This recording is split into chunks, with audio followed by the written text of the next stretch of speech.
Hi friends. ఒక విషయం చెప్పాలి మీకు. నేను పాలమూరు తెలంగాణ ముద్దుబిడ్డ.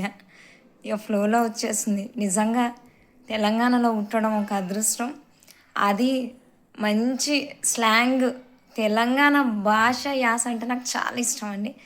ఇంకొకటి నాకు మీకొకటి చెప్పాలనుకోండి. నాకు హ్యాపీనెస్ని పంచుకోలేను, బాధని హ్యాపీనెస్ని తొందరగా పంచుకోవాలి, బాధని కూడా తొందరగా పంచుకోవాలి. రెండింటిని కూడా తొందరగా ఎక్స్ప్రెస్ చేస్తాను.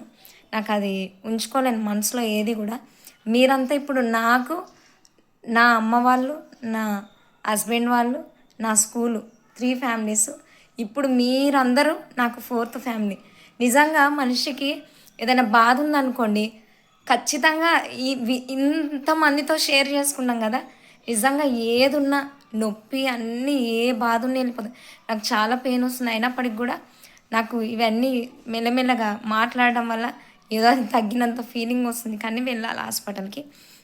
అయితే నేను మొన్న త్యాగరాజ గాన సభలో నా ఫ్రెండ్ త్రూగా నాకు సింగింగ్లో పాడడానికి అవకాశం వచ్చింది.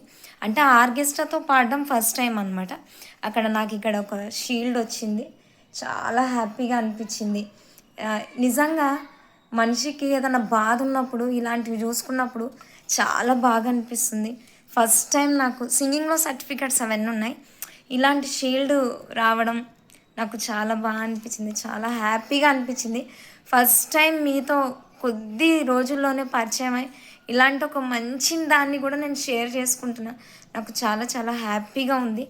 ఇంకా అలాగే ఒక పిల్లకి స్టేజ్ పైన షాలు కప్పి సన్మానం చేస్తుండే, దాన్ని మన హస్బెండ్ చూసి హ్యాపీగా ఫీల్ అయ్యి వీడియో తీసి పెడితే నిజంగా ఇంకేం కావాలి చెప్పండి. భర్త, ఆడపిల్లను చూసుకునే భర్త దొరికితే ఆడపిల్ల దునియానే ఏలుతుంది. అంటే మంచి మంచి వాటిలలో రాణిస్తుంది. నిజంగా ఎన్నో కలలు, ఎన్నో ఆశలు పెట్టుకొని వస్తామండి. నిజంగా పెళ్ళయ్యాక అవి నెరవేరుతాయో లేదో మన చేతుల్లో ఏది లేదు. అది సగం దేవుడి చేతిలో, సగం భర్త చేతిలో, మిగతాది మన చేతిలో ఉంటుంది. వీళ్ళ ముగ్గురి సపోర్ట్ కావాలి.